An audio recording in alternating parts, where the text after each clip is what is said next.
Mark. Chapter 14. It was now 2 days before the feast of the Passover and the unleavened bread, and the chief priests and the scribes sought how they might seize him by deception, and kill him. For they said, "Not during the feast, because there might be a riot amongst the people." While he was at Bethany, in the house of Simon the leper, as he sat at the table, a woman came having an alabaster jar of ointment of pure nard, very costly. She broke the jar, and poured it over his head. But there were some who were indignant amongst themselves, saying, "Why has this ointment been wasted? For this might have been sold for more than 300 denarii, and given to the poor." So they grumbled against her. But Jesus said, "Leave her alone. Why do you trouble her? She has done a good work for me. For you always have the poor with you, and whenever you want to, you can do them good, but you will not always have me. She has done what she could. She has anointed my body beforehand for the burying. Most certainly I tell you, wherever this good news may be preached throughout the whole world, that which this woman has done will also be spoken of for a memorial of her." Judas Iscariot, who was one of the 12, went away to the chief priests, that he might deliver him to them. They, when they heard it, were glad, and promised to give him money. He sought how he might conveniently deliver him. On the first day of unleavened bread, when they sacrificed the Passover, his disciples asked him, "Where do you want us to go and prepare that you may eat the Passover?" He sent 2 of his disciples, and said to them, "Go into the city, and there a man carrying a pitcher of water will meet you. Follow him, and wherever he enters in, tell the master of the house, 'The teacher says, where is the guest room, where I may eat the Passover with my disciples?' He will himself show you a large upper room furnished and ready. Get ready for us there." His disciples went out, and came into the city, and found things as he had said to them, and they prepared the Passover.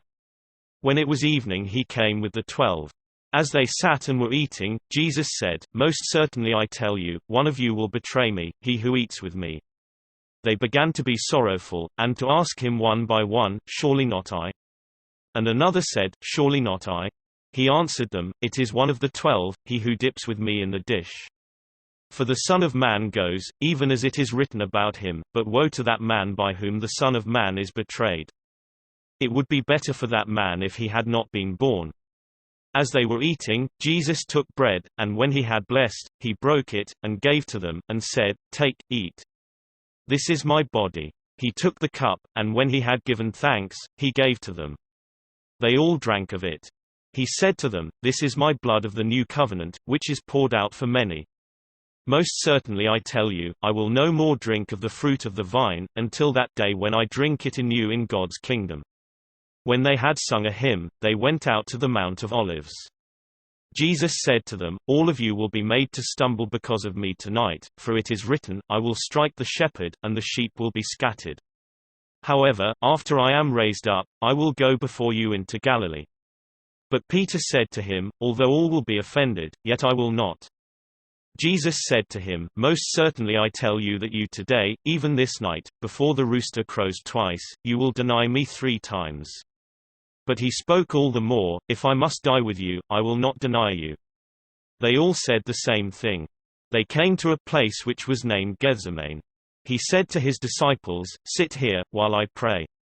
He took with him Peter, James, and John, and began to be greatly troubled and distressed. He said to them, "My soul is exceedingly sorrowful, even to death. Stay here, and watch." He went forward a little, and fell on the ground, and prayed that, if it were possible, the hour might pass away from him. He said, "Abba, Father, all things are possible to you.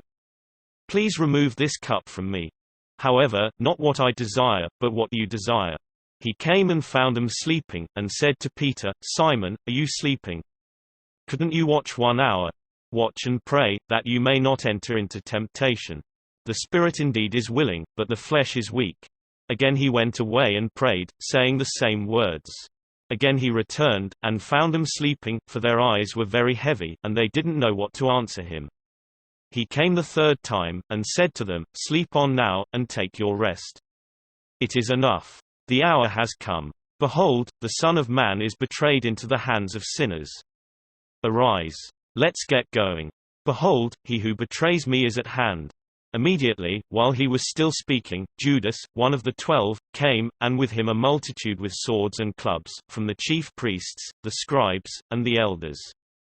Now he who betrayed him had given them a sign, saying, "Whomever I will kiss, that is he. Seize him, and lead him away safely." When he had come, immediately he came to him, and said, "Rabbi, Rabbi," and kissed him. They laid their hands on him, and seized him. But a certain one of those who stood by drew his sword, and struck the servant of the high priest, and cut off his ear.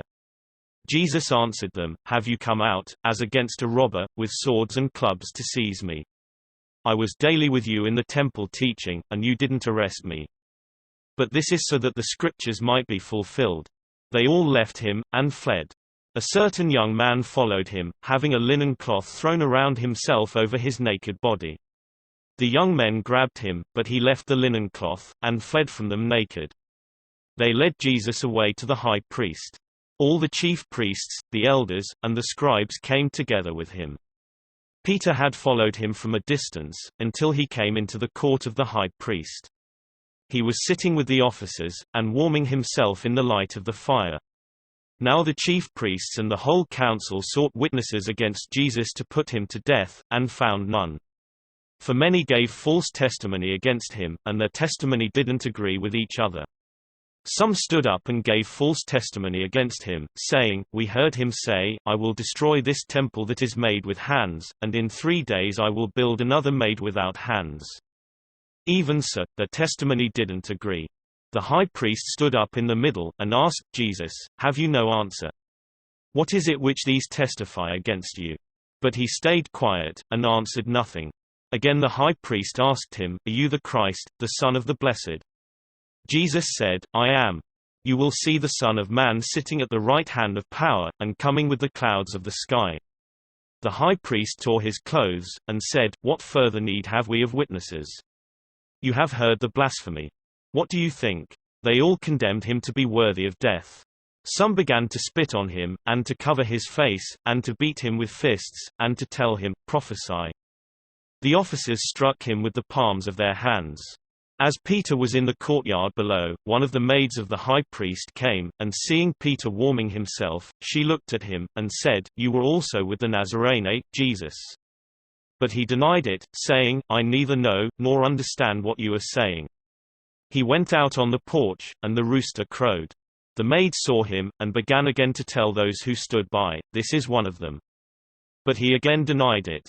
After a little while again those who stood by said to Peter, 'You truly are one of them, for you are a Galilean, and your speech shows it.' But he began to curse, and to swear, 'I don't know this man of whom you speak.' The rooster crowed the second time. Peter remembered the word, how that Jesus said to him, 'Before the rooster crows twice, you will deny me 3 times.' When he thought about that, he wept.